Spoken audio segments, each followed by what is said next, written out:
आप सभी का सुपर कंसेप्ट क्लासेस में स्वागत है। और आज के इस वीडियो में आप लोगों को क्लास 9 सोशल साइंस के very very important MCQ questions कराने वाला हूं, जो आपके कल की एग्जाम में डायरेक्ट पूछा जाएगा। तो आप लोग वीडियो पर कंप्लीट बने रहें। और इससे पहले मैंने और एक सोशल साइंस का वीडियो अपलोड कर दिया है, जहां पर मैंने आप लोगों को 80 बहुत ही इंपॉर्टेंट क्वेश्चन बताया है। अगर आपने उस वीडियो को नहीं देखा है तो डिस्क्रिप्शन बॉक्स में लिंक है, वहां पर जाकर आप लोग उस वीडियो को भी देख लीजिए। तो चलिए शुरू करते हैं और एक एक करके हर एक क्वेश्चन को कर लेते हैं। देखिए यहाँ पर ध्यान से आप लोग देख लीजिए, यहाँ पर जो भी हमारा क्वेश्चन है सारा का सारा क्वेश्चन हमारा अर्थशास्त्र का है। और इसके बाद में क्या करूंगा, मतलब जो आपका इतिहास है, जो आपका नागरिक शास्त्र है और जो आपका भूगोल है, तीनों का एक एक करके वीडियो दे दूंगा। आप लोगों का हर एक चीज हो जाएगा। यहाँ पर देखिए करीबन 120, ठीक है, 120 क्वेश्चन के आसपास यहाँ पर एमसीक्यू, मतलब बहुत ही इंपॉर्टेंट प्रश्न है, मतलब 120 प्रश्न है यहाँ पर टोटल मिलाकर। ठीक है, तो चलिए एक एक करके देख लेते हैं। देखिए यहाँ पर हमारे पास जो सबसे पहला जो प्रश्न है क्या कि पालमपुर गांव के लोगों का मुख्य पेशा यानी कि मुख्य कार्य क्या था। तो वहां के अधिकतर लोग खेती करते थे, यानी उनका जो पेशा था कृषि था। ठीक है, क्या था? कृषि, यानी उन लोग अधिकतर कृषि करते थे, खेती करते थे। ऑप्शन नंबर 2 बिल्कुल सही उत्तर हो जाएगा। क्वेश्चन नंबर 2 यहाँ पर क्या देख लीजिए कि पालमपुर गांव में कितनी प्रतिशत जनता खेती पर आश्रित थी। तो लगभग 75% जो लोग थे खेती पर आश्रित थे, यानी कि कृषि करते थे। 75% लोग कृषि करते थे और 25% लोग गैर कृषि से संबंधित थे। ठीक है, मतलब कृषि नहीं करते थे। आगे चलिए, आगे क्या है? क्वेश्चन नंबर 3 यहाँ पर क्या देखिए कि निम्नलिखित में कौन सा राज्य है जहां आधुनिक कृषि विधि अपनाई गई। तो इसका सही उत्तर ऑप्शन नंबर 1 हो जाएगा पंजाब। पंजाब में आधुनिक कृषि विधि अपनाई गई है।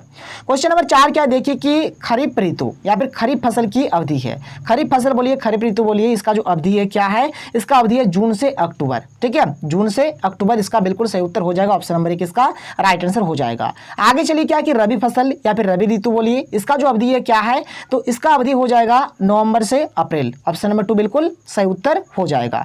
आगे देख लेते हैं क्वेश्चन नंबर 6 क्या है देखिए कि पालमपुर गांव में कितने परिवार भूमिहीन है। मतलब किनके पास, मतलब यहाँ पर कितना परिवार है जिनके पास भूमि नहीं है, यानी भूमिहीन है। तो कुल मिलाकर 150 परिवार ऐसे हैं जिनके पास जमीन नहीं है। तो ऑप्शन नंबर 2 बिल्कुल सही उत्तर हो जाएगा। क्वेश्चन नंबर 7 देख लीजिए। क्वेश्चन नंबर 7 यहाँ पर क्या दिया गया देख सकते हैं, क्या है कि पालमपुर में किसान एक वर्ष में कितनी फसलें उगाते हैं। तो एक वर्ष में कुल मिलाकर 4 फसल उन लोग उगाते थे। 7 का सही उत्तर ऑप्शन नंबर 1 हो जाएगा। क्वेश्चन नंबर 8 यहाँ पर क्या देख लीजिए कि पालमपुर में कितने परिवार रहते हैं, या फिर पालमपुर में विभिन्न जातियों के कितने परिवार रहते हैं। ठीक है, तो टोटल मिलाकर वहां पर 450 परिवार था। ऑप्शन नंबर 4 बिल्कुल सही उत्तर हो जाएगा।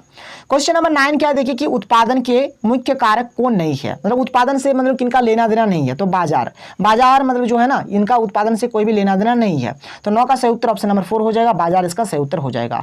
क्वेश्चन नंबर 10 क्या है कि गेहूं, चना, जौ आदि किस प्रकार की फसलें हैं। तो ये आपका रबी फसल है। ऑप्शन नंबर 1 बिल्कुल सही उत्तर हो जाएगा। क्वेश्चन नंबर 11 देखिए क्या है कि पालमपुर गांव के साथ निकटतम कौन सा बड़ा गांव जुड़ा हुआ है।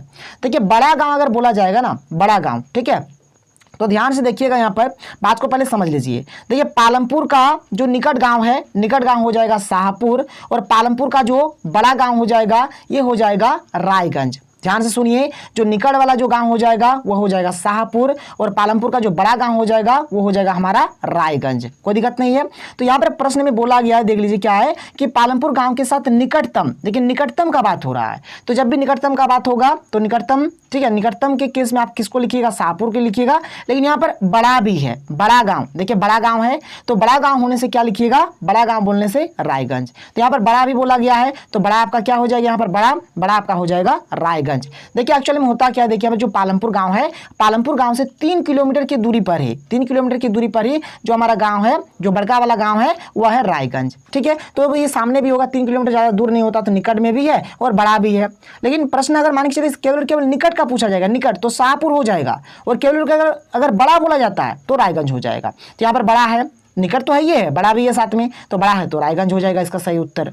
आगे बढ़िए, क्वेश्चन नंबर 12 क्या है देखिए। क्वेश्चन नंबर 12 है कि हरित क्रांति की मुख्य विशेषता है। तो हरित क्रांति का जो यहाँ पर मुख्य विशेषता है क्या है? तो गेहूं तथा चावल में क्या है? अप्रत्याशित वृद्धि। ऑप्शन नंबर 1 इसका बिल्कुल सही उत्तर हो जाएगा। 12 का क्या हो जाएगा? ऑप्शन नंबर 1 हो जाएगा। आप लोग देख लीजिए यहाँ पर साफ यहाँ पर ऑप्शन नंबर 1 यहाँ पर लिखा हुआ है। आगे चलिए क्वेश्चन नंबर 13 क्या देखिए कि भारत में आधुनिक कृषि सर्वप्रथम कहाँ आरंभ की गई। देखिए यहाँ पर पंजाब है, यही वाला हो जाएगा सही उत्तर, यानी कि पंजाब, हरियाणा, पश्चिमी उत्तर प्रदेश, ये हो जाएगा इसका सही उत्तर। ऑप्शन नंबर 1 इसका बिल्कुल राइट आंसर हो जाएगा। क्वेश्चन नंबर 14 क्या देख लीजिए कि 1960 की हरित क्रांति क्रांति किसके साथ जुड़ी थी? तो ये आपका जुड़ा हुआ था HYV बीजों का उपयोग। ठीक है, ऑप्शन नंबर 1 बिल्कुल सही उत्तर हो जाएगा। क्वेश्चन नंबर 15 क्या कि श्वेत क्रांति से क्या समझते हैं? तो श्वेत क्रांति मैंने होता है दुग्ध उत्पादन में वृद्धि, ये हुआ आपका श्वेत क्रांति। क्वेश्चन नंबर 16 क्या देखिए कि हरित क्रांति की शुरुआत कब की गई? तो हरित क्रांति का जो शुरुआत है 1960 में किया गया था। ऑप्शन नंबर 1 बिल्कुल उत्तर हो जाएगा। क्वेश्चन नंबर 17 क्या है कि रायगंज पालमपुर से कितनी दूरी पर है? अभी मैंने आप लोगों को बताया कि 3 किलोमीटर। 17 का सही उत्तर ऑप्शन नंबर 1 हो जाएगा। क्वेश्चन नंबर 18 क्या देख लीजिए कि क्या हरित क्रांति हमें खाद्यान्न में आत्मनिर्भर बना दिया? बिल्कुल सही बात है, हाँ हो जाएगा। ऑप्शन नंबर 2 इसका सही उत्तर हो जाएगा। 18 क्या हो जाएगा? ऑप्शन नंबर 2 हो जाएगा। आप लोग देख सकते हैं, देख लीजिए यहाँ पर साफ साफ ऑप्शन नंबर 2 ही इसका उत्तर है। आगे चलिए क्वेश्चन नंबर 19 देख लेते हैं क्या है कि भारत के संपूर्ण जनसंख्या का लगभग कितना प्रतिशत भाग ग्रामीण क्षेत्रों में निवास करता है? तो इसका सही उत्तर हो जाएगा 75%। ऑप्शन नंबर 2 बिल्कुल सही आंसर हो जाएगा। क्वेश्चन नंबर 20 क्या देख लीजिए कि मदर डेयरी कहाँ की एक महत्वपूर्ण सहकारी संस्था है? तो ये आपका दिल्ली का हो जाएगा, दिल्ली। ऑप्शन नंबर 4 इसका बिल्कुल सही उत्तर हो जाएगा। क्वेश्चन नंबर 21 देखिए ध्यान से। क्वेश्चन नंबर 21 क्या है कि निम्नलिखित में कौन सी एक आर्थिक गतिविधि है? देखिए आर्थिक गतिविधि का माने हो जाएगा, क्या हो जाएगा? आर्थिक गतिविधि का माने हो जाएगा कि कोई भी ऐसा सामान रहेगा या फिर कोई सेवा, ठीक है, सेवा कोई बनाने, प्रदान करने, खरीदने या बेचने की जो गतिविधि होता है इसी को बोला जाएगा यहाँ पर आर्थिक गतिविधि। तो स्कूल में जो शिक्षक का जो कार्य होगा, देखिए जो शिक्षक कार्य कर रहे हैं सभी के लिए कर रहे हैं, तो ये हर एक आदमी के लिए हो रहा है, यहाँ पर एक सेवा दिया जा रहा है। ठीक है, सेवा दिया जा रहा है। तो 21 का सही उत्तर ऑप्शन नंबर 2 हो जाएगा, ये आपका आर्थिक गतिविधि में आएगा। अब देखिए अपने घर पर नर्स का काम, अब देखिए अपने घर पर तो हर एक कोई काम करेगा ना, चाहे नर्स हो, चाहे डॉक्टर हो, चाहे वकील, कुछ कोई भी हो, तो ये सब आपका आर्थिक गतिविधि में नहीं आएगा। तो ऑप्शन नंबर 2 इसका बिल्कुल सही उत्तर हो जाएगा।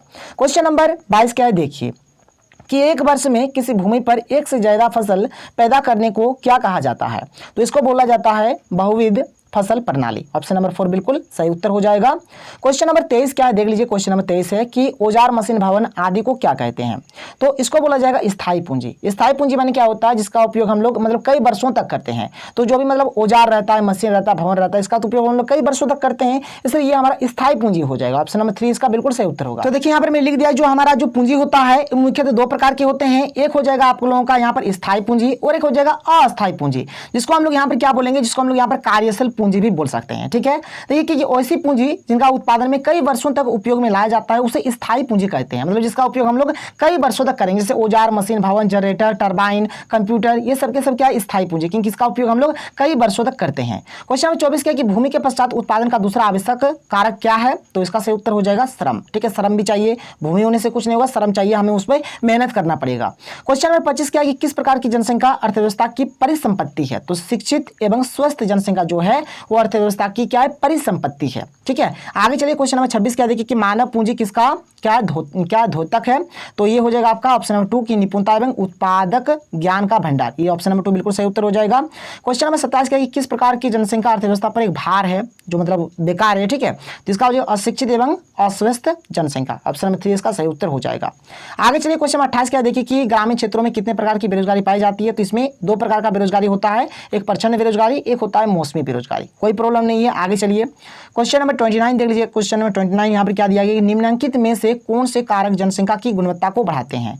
तो साक्षरता दर, लोगों का स्वास्थ्य, कौशल निर्माण, सबके सब हो जाएगा। ऑप्शन नंबर 4 यानी कि इनमें से सभी इसका उत्तर हो जाएगा। क्वेश्चन नंबर 30 क्या है देखिए कि शहरी क्षेत्रों में कितने प्रकार की बेरोजगारी पाई जाती है? तो इसमें भी 2 प्रकार के बेरोजगारी होते हैं। ऑप्शन नंबर यहाँ पर 1 बिल्कुल सही उत्तर हो जाएगा। क्वेश्चन नंबर 31 क्या है कि अर्थव्यवस्था का कौन सा क्षेत्र सबसे अधिक श्रम खपाने वाला क्षेत्र है? तो इसका सही उत्तर हो जाएगा कृषि क्षेत्र। ऑप्शन नंबर 2 बिल्कुल सही उत्तर हो जाएगा।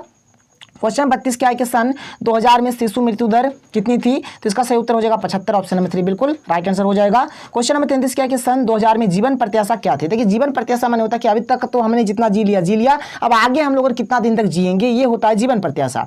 तो 2000 में जो जीवन प्रत्याशा था कितना था? तो 64 वर्ष से ऊपर। ठीक है, ऑप्शन नंबर 3 बिल्कुल सही उत्तर हो जाएगा। आगे चलिए क्वेश्चन नंबर 34 क्या देख लीजिए कि कौन से कारक जनसंख्या की गुणवत्ता को बढ़ाते हैं? साक्षरता दर, लोगों का स्वास्थ्य, कौशल निर्माण, सबके सब सही हो जाएगा। अभी मैंने आप लोगों को बताया। तो 34 का यहाँ पर जो सही उत्तर हो जाएगा इनमें से सभी ऑप्शन नंबर 4 बिल्कुल राइट उत्तर हो जाएगा। तो देखिए क्वेश्चन नंबर 35 क्या है कि भारत में बेरोजगारी अधिक होने का मुख्य कारण है? तो देखिए यहाँ पर अशिक्षा भी होगा, अस्वस्थ भी होगा, गरीबी भी होगा, यानी यहाँ पर ऑप्शन नंबर 4 बिल्कुल सही उत्तर हो जाएगा। इनमें से सभी इसका राइट आंसर हो जाएगा। आगे चलिए क्वेश्चन नंबर 36 देखिए क्या है कि ग्रामीण क्षेत्रों के प्रतिभाशाली बच्चों को शिक्षा प्रदान करने के लिए किन आवासीय विद्यालयों की स्थापना की योजना है?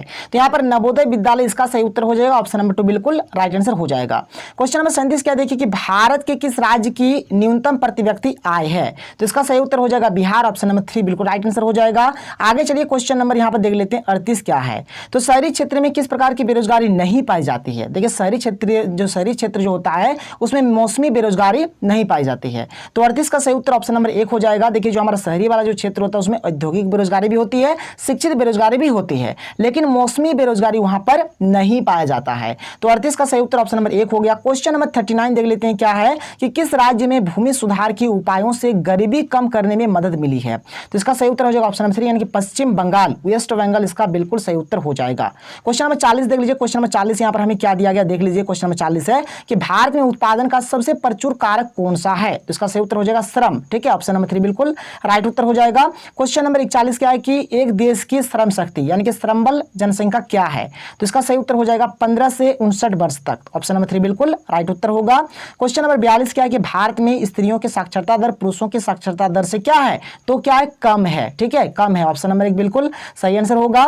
क्वेश्चन नंबर 43 देखिए क्या कि आर्थिक विकास की दृष्टि से निम्न में से कौन सर्वाधिक महत्वपूर्ण है? तो क्या हो जाएगा? मानवीय पूंजी, ऑप्शन नंबर 3 बिल्कुल सही उत्तर होगा। क्वेश्चन नंबर 44 क्या है कि सिंचाई और हरित क्रांति के प्रसार से किस क्षेत्र में रोजगार के अनेक अवसर सृजित हुए हैं? तो इसका सही उत्तर हो जाएगा ऑप्शन नंबर 1 यानी कि कृषि इसका राइट उत्तर होगा। क्वेश्चन नंबर 45 क्या देखिए कि जिन देशों ने शिक्षा और स्वास्थ्य के क्षेत्र में निवेश किया है वे कैसे देश बने? तो ये विकसित देश बन गए। 45 का सही उत्तर ऑप्शन नंबर 2 हो जाएगा, आप लोग देख लीजिए। ठीक है, यहाँ पर ऑप्शन नंबर 2 बिल्कुल सही उत्तर हो जाएगा। क्वेश्चन नंबर 46 क्या कह रहा है देख लीजिए कि भारत में सूचना प्रौद्योगिकी में क्रांति किसके महत्व को रेखांकित करता है? तो मानव पूंजी इसका सही उत्तर होगा, ऑप्शन नंबर 3 बिल्कुल राइट उत्तर हो जाएगा। आगे चलिए कि मानव संसाधन किसे कहते हैं? तो जनसंख्या को मानव संसाधन कहा जाता है, ऑप्शन नंबर 1 सही हो जाएगा। क्वेश्चन नंबर 48 क्या है कि पालमपुर गाँव में मुख्य उत्पादन गतिविधि क्या है? तो खेती हो जाएगा। पालमपुर गाँव के लोगों का मुख्य व्यवसाय क्या है? ये भी आपका कृषि हो जाएगा।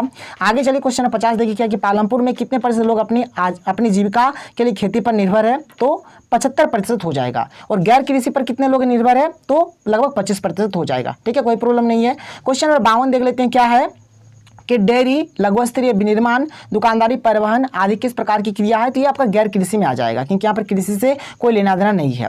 क्वेश्चन नंबर 53 के पालमपुर के लोग किस निकटवर्ती बड़े गांव को दूध बेचते हैं? तो रायगंज इसका सही आंसर हो जाएगा। क्वेश्चन नंबर 54 क्या है कि खरीफ फसल किस मौसम में होता है? तो वर्षा ऋतु। ठीक है, वर्षा ऋतु में क्या होता है? खरीफ फसल होता है। आगे चलिए कि बरसात में उगाए जाने वाले फसलों को क्या कहते हैं? तो खरीफ फसल बोला जाता है। जाड़े में जो उपजाया जाता है उसको रबी फसल बोला जाता है। क्वेश्चन नंबर 57 क्या है देख लीजिए कि पालमपुर के किसान ज्वार बाजरा के अतिरिक्त किसकी खेती करते हैं? तो आलू एवं गन्ना की खेती करते हैं। क्वेश्चन नंबर 58 के पालमपुर के किसान अक्टूबर से दिसंबर तक कौन से फसल उगाते हैं? तो आलू का फसल उगाते हैं। क्वेश्चन नंबर 59 क्या है कि रासायनिक उर्वरकों के अत्यधिक प्रयोग से मिट्टी की उर्वरता क्या होती है? घटती जाती है। तो घट गया है। क्वेश्चन नंबर 60 के पालमपुर का मुख्य सिंचाई का स्रोत क्या था? तो नलकूप इसका सही उत्तर हो जाएगा। क्वेश्चन नंबर 61 के 1960 के हरित क्रांति किसके साथ जुड़ी थी? तो क्या हो जाएगा? HYV बीजों का उपयोग इसका सही उत्तर हो जाएगा। क्वेश्चन नंबर 62 की आधुनिक कृषि विधि में कौन से बीजों का इस्तेमाल किया जाता है? तो HYV बीज यहां पर हो जाएगा इसका सही उत्तर। क्वेश्चन नंबर 63 की HYV जो बीज है इसका पूरा नाम क्या है? इसका पूरा नाम हो जाएगा हाई यील्डिंग वैरायटी बीज। ठीक है, क्वेश्चन नंबर 64 देख लीजिए क्या है कि गुजरात में दूध और दूध उत्पादों के लिए सफल सहकारी समिति का क्या नाम है? तो अमूल हो जाएगा। क्वेश्चन नंबर 65 की भूमि, श्रम, पूंजी तथा उद्गम यानी कि जो मानव पूंजी है किसके लिए आवश्यक है? तो उत्पादन के लिए आवश्यक है। क्वेश्चन नंबर 66 क्या है कि भूमि, भौतिक पूंजी, मानव पूंजी क्या है? तो ये उत्पादन का मुख्य कारक है। क्वेश्चन नंबर 67 देख लेते हैं। क्वेश्चन नंबर 67 यहाँ पर क्या दिया गया देख लीजिए क्या है कि कच्चा माल और नगद मुद्रा को क्या कहते हैं? जिसको बोला जाता है कार्यशील पूंजी। उत्पादन की प्रथम आवश्यकता क्या है? तो भूमि हो जाएगा। भूमि किस प्रकार का संसाधन है? आपका प्राकृतिक संसाधन हो जाएगा। फिर आगे देख लेते हैं क्वेश्चन नंबर यहाँ पर 70 क्या है कि पूंजी किस प्रकार का संसाधन है? तो ये मानव निर्मित हो जाएगा क्योंकि मनुष्य बनाता है। सबसे अधिक साक्षरता दर वाला जो राज्य है कौन सा है? तो केरल। केरल में सबसे अधिक साक्षरता दर है। ठीक है, ये वाला प्रश्न और ये वाला प्रश्न बहुत ही ज्यादा इंपॉर्टेंट है। देखिए, अधिक है आपका केरल में और कम किस राज्य में है? तो बिहार में। साक्षरता दर माने पढ़ा लिखा जो है ना सबसे कम कहां पर है? बिहार में है।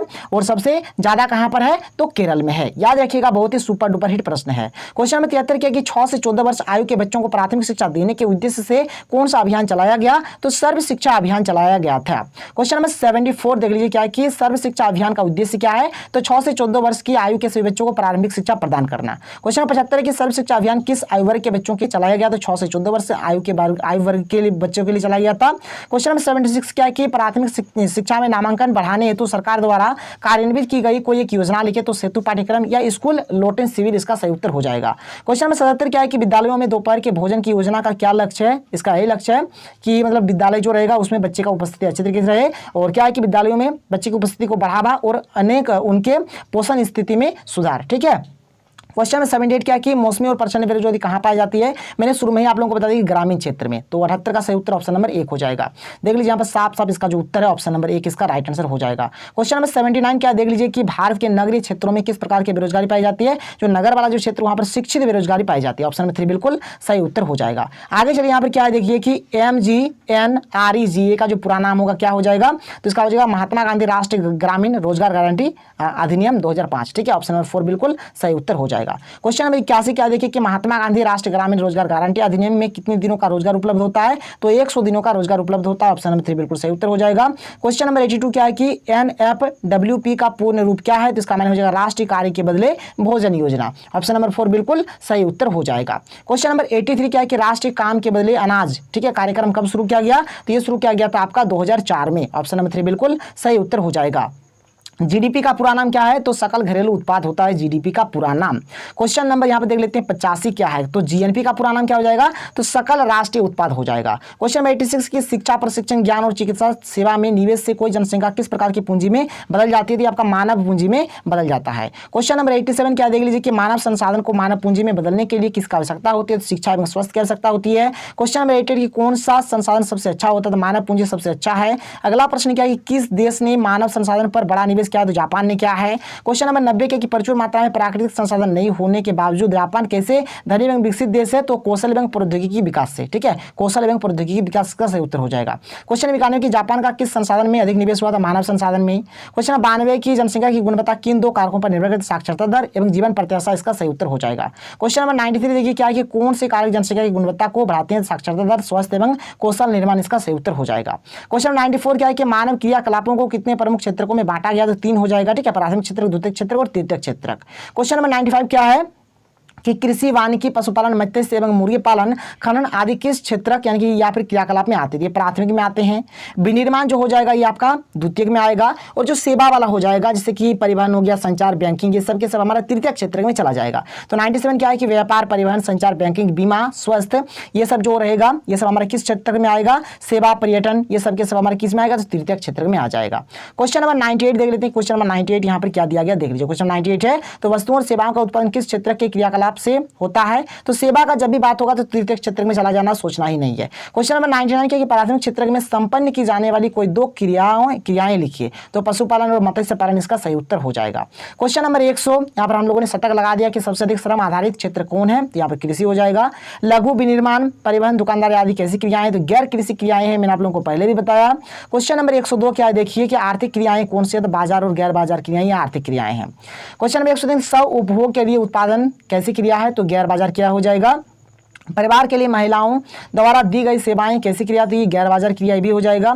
गैर बाजार क्रियाकलाप क्या, तो स्वयं उपभोग के लिए उत्पादन करना। स्कूल में शिक्षा का कार्य किस प्रकार की गतिविधि थी, आपका आर्थिक गतिविधि हो जाएगा। क्वेश्चन नंबर 107 क्वेश्चन नंबर 107 क्या देख लीजिए। क्वेश्चन नंबर 107 है कि भारत में बेरोजगारी अधिक होने का मुख्य कारण क्या, तो अशिक्षा, खराब स्वास्थ्य और गरीबी, सबके सब हो जाएगा, मैंने आप लोगों को थोड़ी देर पहले ही बता दिया। क्वेश्चन नंबर 108 क्या देख लीजिए कि जब लोग वर्ष के कुछ महीने में बेरोजगार होते हैं तो वह कैसी बेरोजगारी कहलाती है, तो इसको मौसमी बेरोजगारी बोला जाता है। क्वेश्चन नंबर 109 क्या है किसी काम में आवश्यकता से अधिक लोग लगे होते हैं वह कैसी बेरोजगारी कहलाती है, इसको बोला जाता है प्रच्छन्न बेरोजगारी। क्वेश्चन नंबर 110 क्या है देख लीजिए। जब मैट्रिक, स्नातक या स्नातकोत्तर डिग्री लिए हुए लोगों को रोजगार नहीं मिलता तो वह कैसी बेरोजगारी कहलाती है, तो यहाँ पर तो शिक्षित है इसलिए शिक्षित बेरोजगारी हो जाएगा। ठीक है, क्योंकि पढ़ा लिखा है फिर भी बेरोजगार है। ग्रामीण क्षेत्रों में किस प्रकार की बेरोजगारी होती है, तो मौसमी और प्रच्छन्न बेरोजगारी हो जाएगा। नगरीय क्षेत्र में कैसा, तो शिक्षित बेरोजगारी हो जाएगा। क्वेश्चन नंबर 113 क्या देख लीजिए, यह भी मैंने आपको बताया कि जो भी मतलब पढ़ा लिखा जो बेरोजगार होगा उसको शिक्षित मतलब बेरोजगारी बोलेंगे। क्वेश्चन नंबर 114 जो कि हमारा लास्ट प्रश्न है क्या है कि कौन राष्ट्रीय आय और संस्कृति समृद्धि को बढ़ाता है, तो शिक्षा इसका सही उत्तर हो जाएगा। तो मैंने देखिए यहाँ पर इकोनॉमिक्स जो आप लोगों का अर्थशास्त्र है, अर्थशास्त्र जितना भी क्वेश्चन था, इससे बाहर आपका कुछ भी नहीं जाएगा। आप लोग कर लीजिए। अगर आपको वीडियो पसंद है तो वीडियो को लाइक करिए, जितना हो सके वीडियो को शेयर कर दीजिए, और बहुत ही जल्द इतिहास, नागरिक शास्त्र और भूगोल का भी वीडियो आने वाला है। तो चलिए, अगर आपको वीडियो पसंद है वीडियो को लाइक करिए। चलिए मिलते हैं अगले वीडियो में। Thank you. जय हिंद।